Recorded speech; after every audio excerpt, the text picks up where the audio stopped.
Hmm.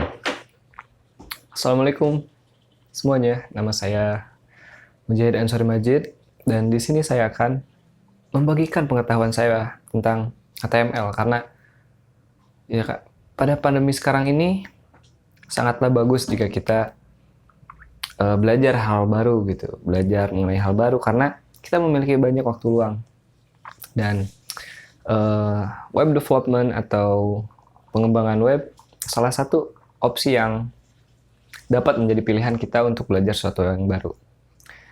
Nah, karena web development atau web developer itu sangatlah dibutuhkan dan sekarang sedang hype gitu.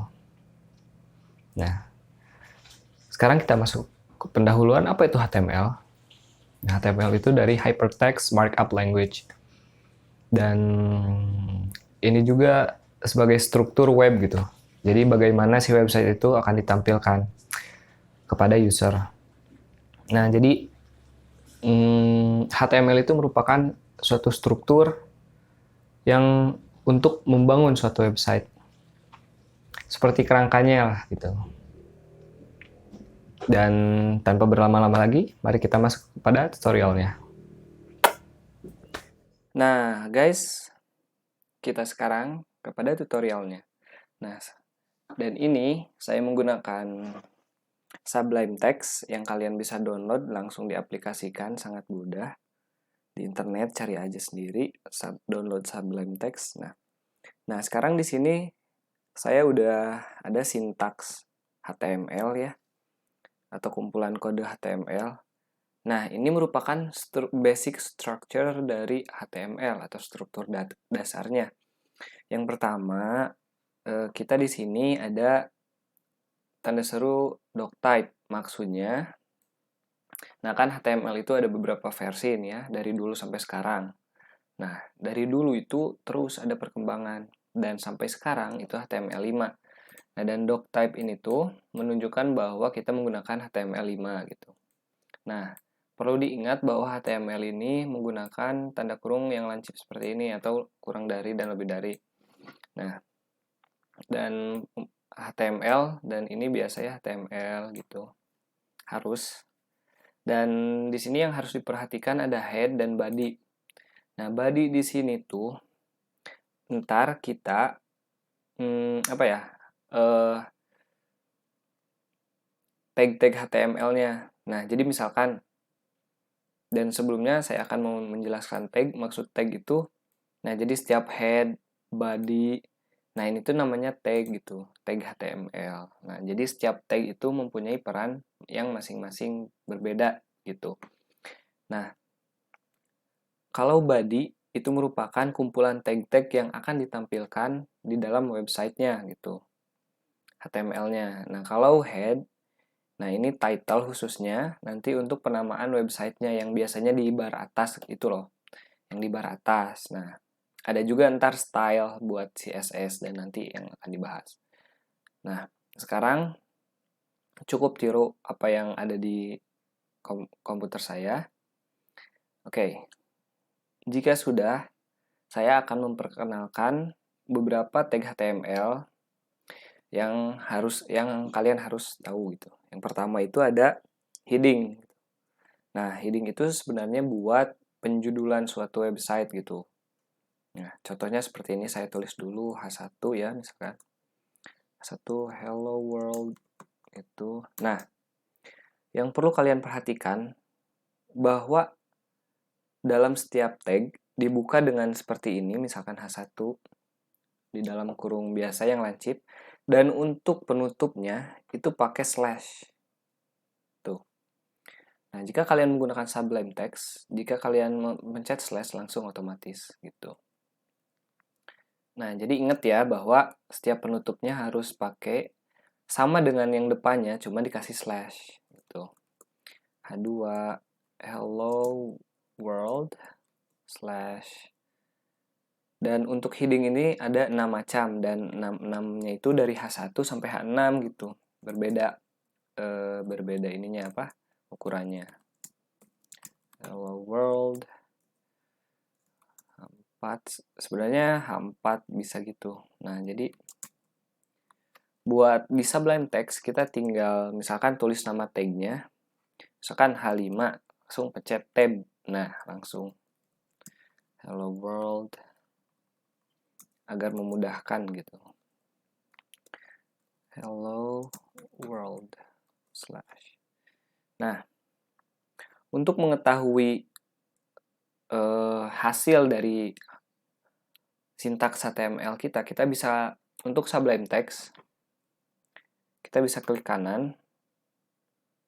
Kita save dulu filenya.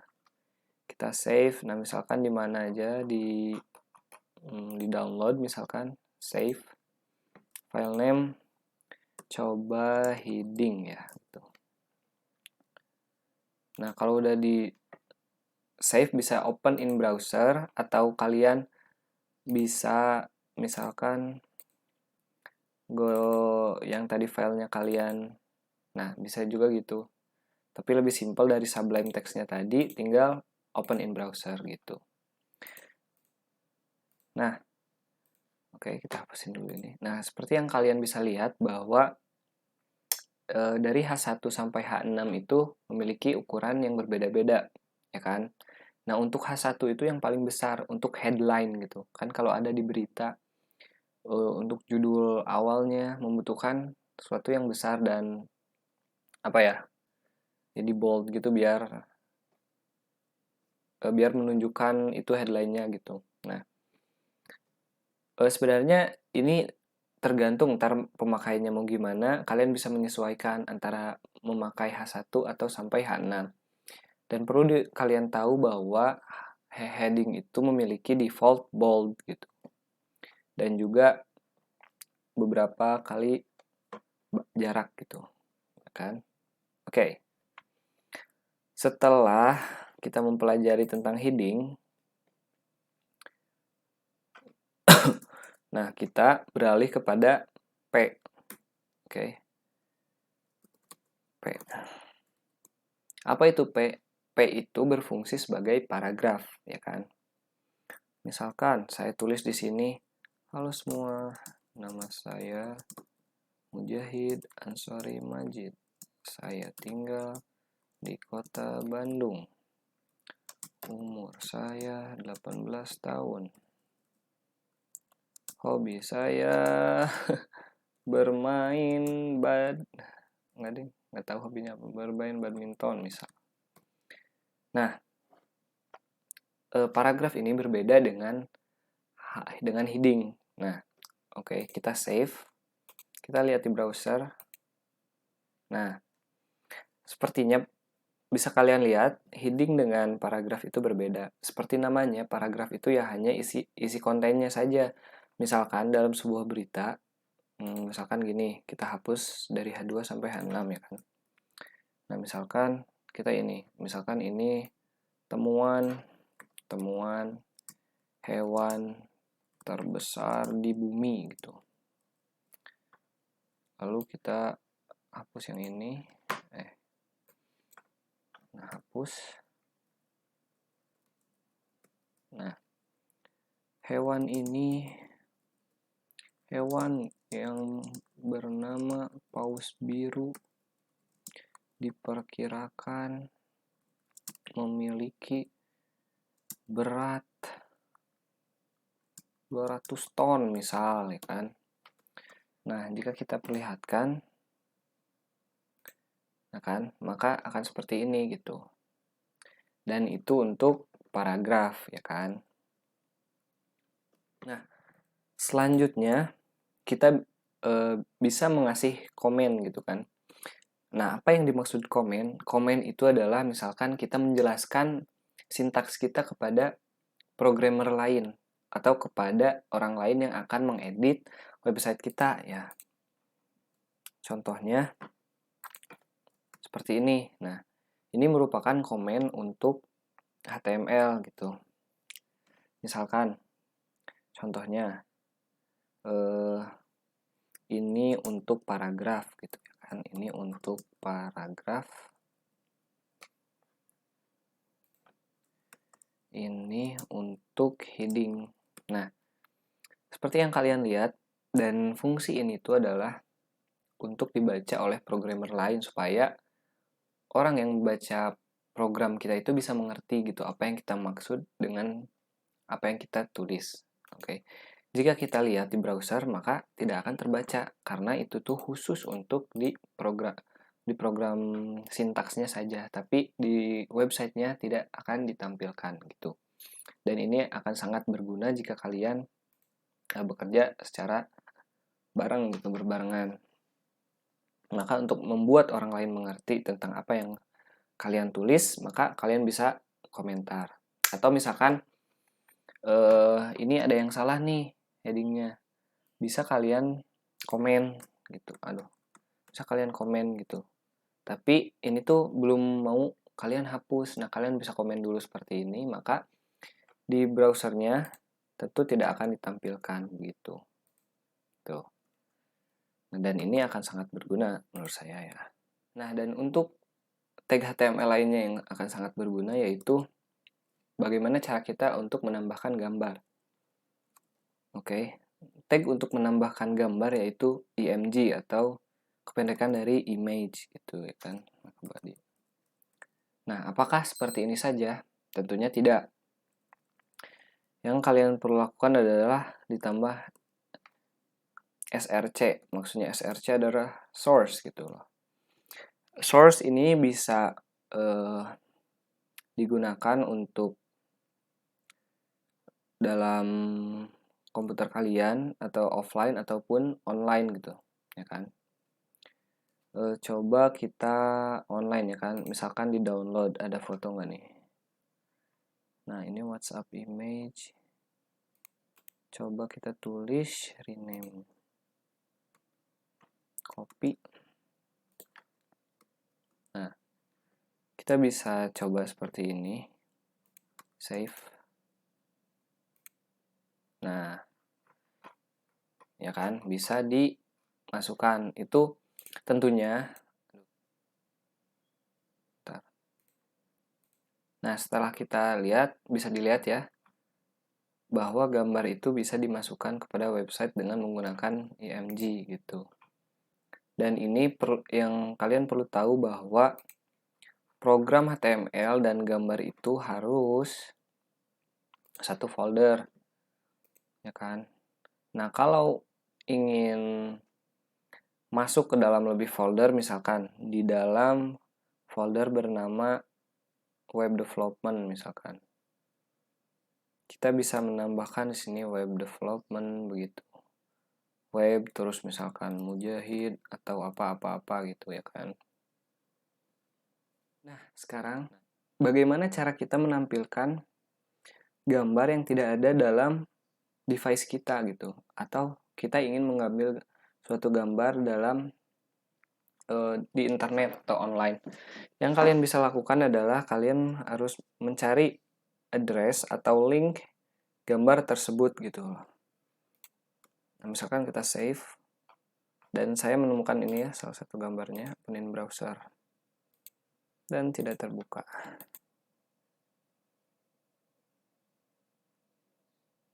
Nah, intinya mah kalian harus menemukan link dari gambar tersebut gitu, dan bila kasusnya terjadi seperti saya tadi, maka kalian bisa tambahkan alt. Maksudnya alt itu ini gambar pohon misalkan. Nah, kita bisa lihat. Nah, alt di sini tuh berfungsi sebagai jika gambar itu tuh tidak terload dengan baik gitu. Ya. Saya pikir itu cukup mudah ya untuk image. Nah, tag berikutnya adalah link atau ya, misalkan kita ingin membuka sebuah link dan dapat dipencet gitu ya kan. Nah, yang kalian bisa lakukan adalah gini.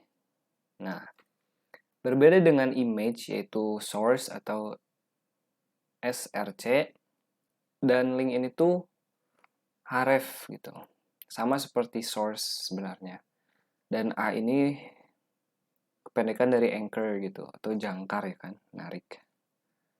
Nah, misalkan saya ingin mengunjungi apa, misalkan YouTube, terus misalkan saya ingin membuka Facebook.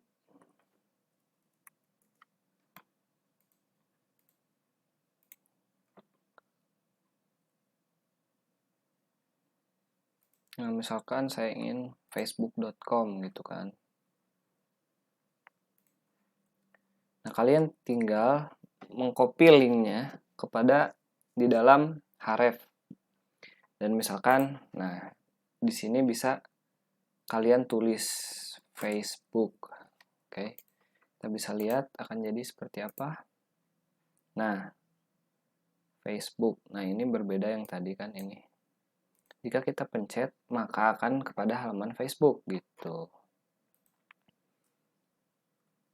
Dan kita juga bisa menyisipkan link ini kepada paragraf atau ya bisa paragraf atau tag lainnya. Misalkan kita ingin masukkan paragraf.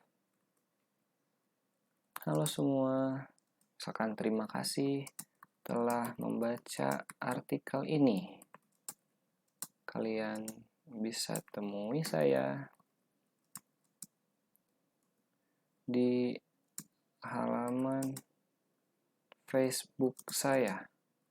Klik di, nah, misalkan saya mau menambahkan klik di sini, tapi di sininya itu link. Nah, bagaimana caranya?